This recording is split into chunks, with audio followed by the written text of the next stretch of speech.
Off and Running by Gary Soto. Selection illustrated by Eric Velazquez.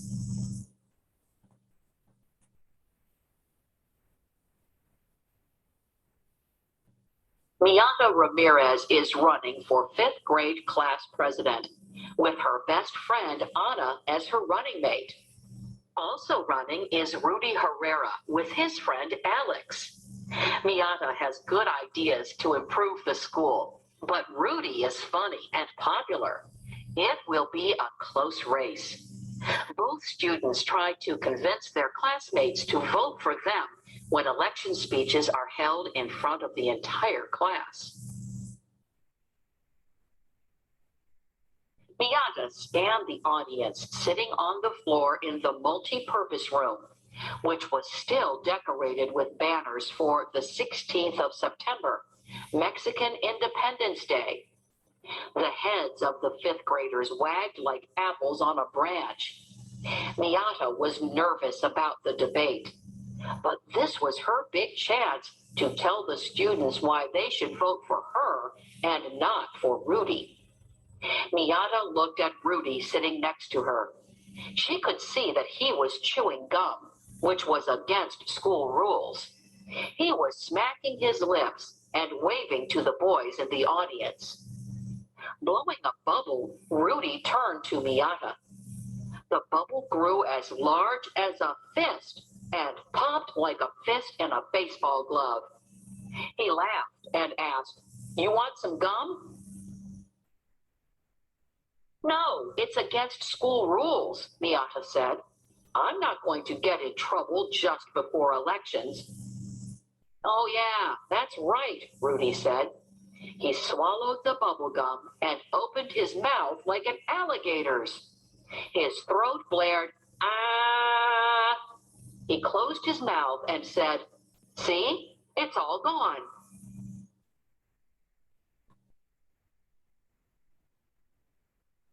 "That's ugly, Rudy," Miata grimaced.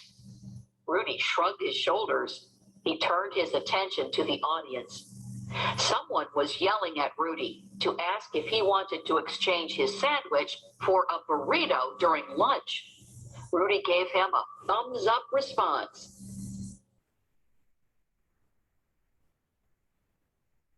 Miata's nervous knees shivered, and the lines on her palms ran with sticky sweat.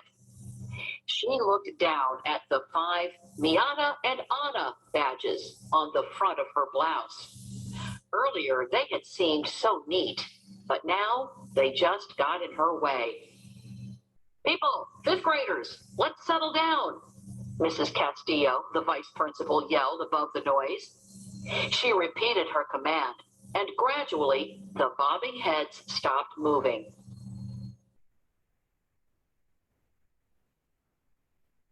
"Yeah, let's knock it off," Rudy yelled, getting to his feet. His gaze locked on 2 boys who were pushing each other. "Carlos, leave Jaime alone. Save it for the playground." Carlos stopped shoving his friend and sat up as straight as an angel, which he was not. "That's better," Rudy said. He then returned to his seat. "Thank you, Rudy," Mrs. Castillo said. "No problem," he said. Mrs. Castillo turned to Miata and, with a smile, said sweetly, "We're going to hear from Miata first. She's in room 6. Let's hear what she has to say."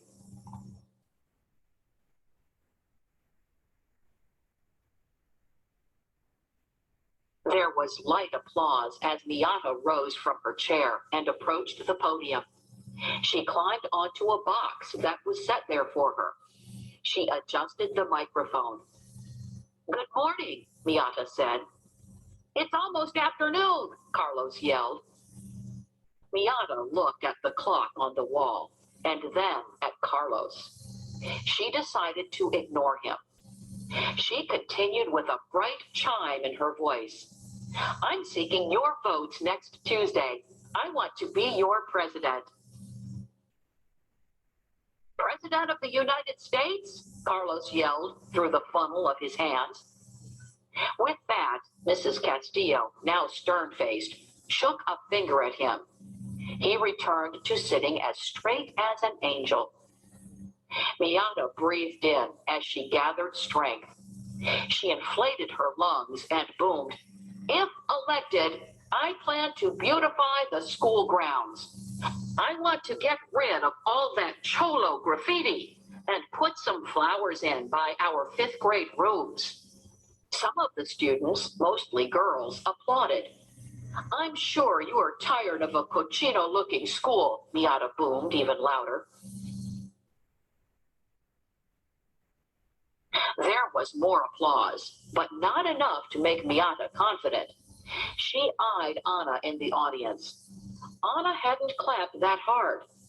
Miata clicked her tongue and thought, "Come on, Anna, let's get with it." 1. Cochino. Dirty.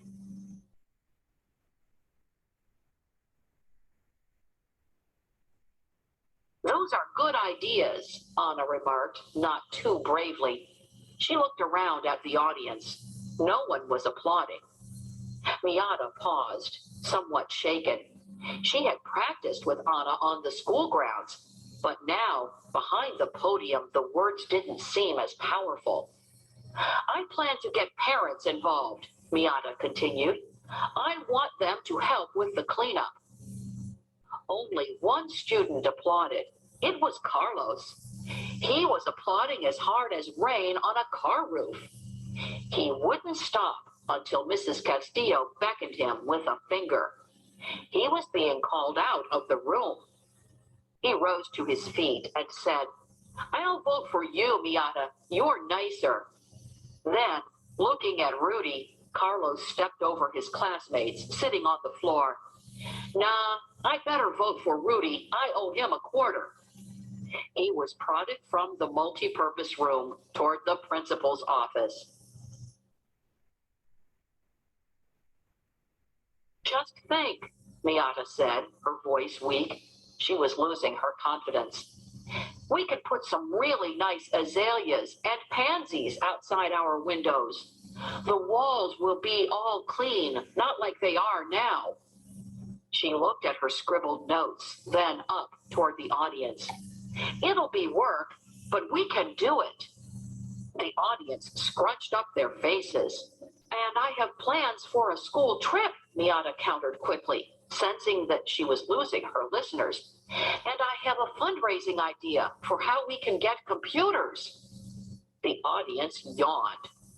2 posters that said, "Vote for Miata and Anna," sank down.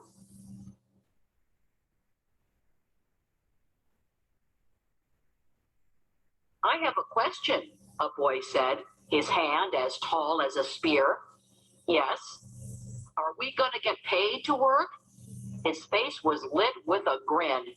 He knew he was being silly. "No, we're not getting paid. It's for our school." The students muttered, but applauded lightly.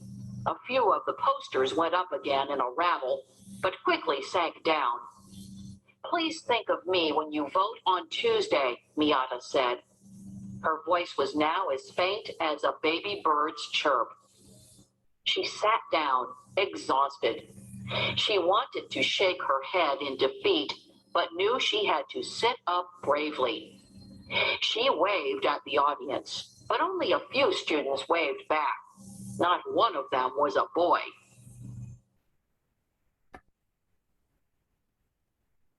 Then Rudy stood up. He approached the podium and leaped up onto the box. "Hey, I like this," he laughed.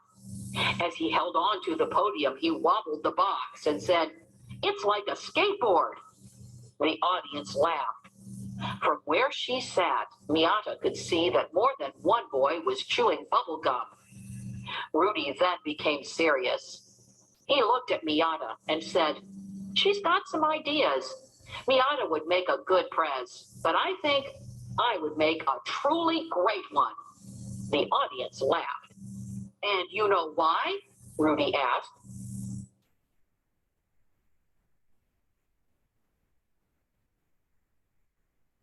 "Why?" some of the boys in the audience repeated. Rudy turned a cupped ear to the audience. I can't hear you. Why? Yelled a mixed group of boys and girls. Still can't hear you, Rudy smiled. Why? The entire audience yelled. Rudy nodded his head, smiling. He had their attention. It's because I'm going to work to get us more recess time. The audience applauded and chanted, more recess, more recess, more recess. Yeah, gente. 2. Instead of just 15 minutes, I'm going to ask the principal for 20 at least. Maybe even half an hour, homeboys. 2. Gente. People.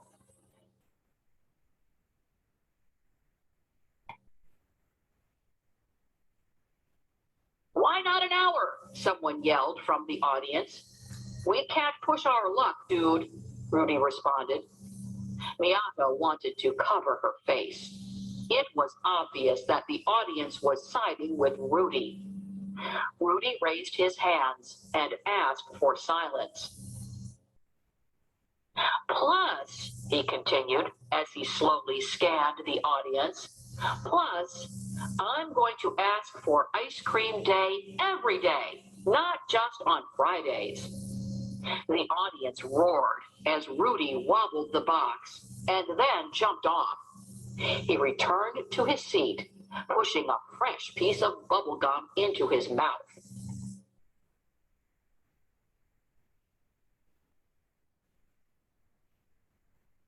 You got good ideas, Rudy said with confidence. Good luck. Buena suerte. He extended a hand.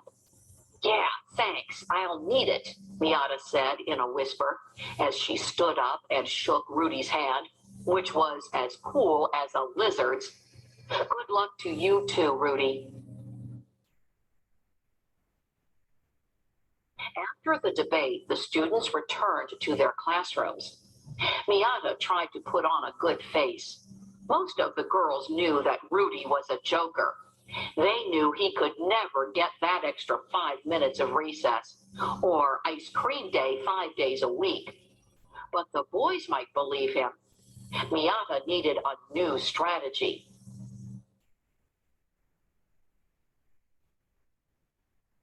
After school, she returned home and started her homework behind the closed door of her bedroom. But her mind stalled. She kept looking at the photo of herself taken in Mexico when she was 5 years old. She was on a pony. Her smile was big and her eyes lit with happiness. That was fun, she whispered, as she remembered how her uncle Jorge led her around the yard. At the time, she had thought that she was going really fast, but now she knew that it must have been slower than a trot. Miata put down her homework and looked in her scrapbook at her dad's family in Mexico, her grandparents and uncles and aunts. They all lived north of Guadalajara on a rancho. 3. Then, toward dark, she heard her father come home. She heard the screen door slam and his heavy trudge to the kitchen. She heard the groan of the faucet, and then her father calling, Miata, ven acá. 4. Miata let the pencil roll from her hand. She was tired of doing her math problems. See? 5, Miata yelled as she scooted back her chair. She hurried into the living room. What's up, Poppy?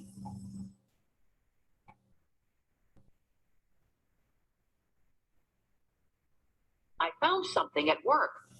What? A most unusual thing. What is it? Tell me. He was holding a small white box in his hand. It scared me when I found it. Her father's face was dark with worry and dust from his long hours at work.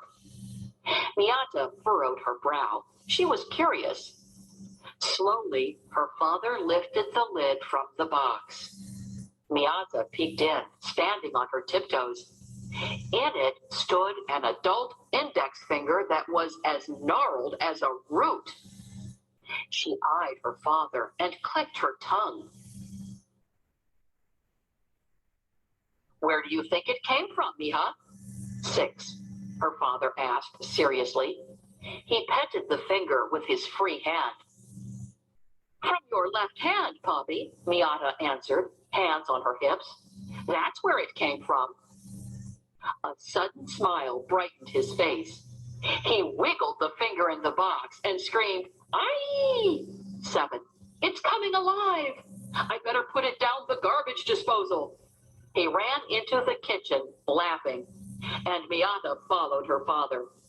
But he only got himself another glass of water.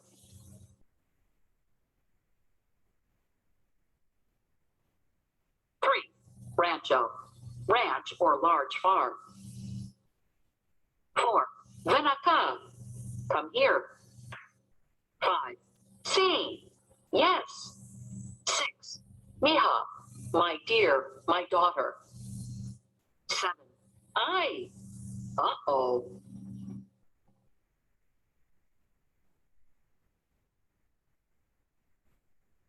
Dad?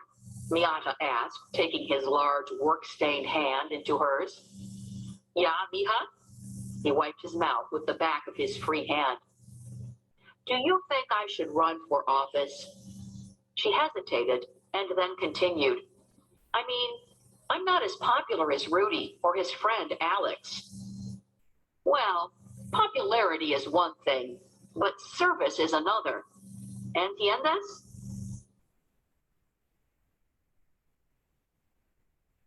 Miata shook her head. She was confused. I mean, it's okay to have a lot of people who like you, but it's far better to help people to get things done. He gave her a light hug.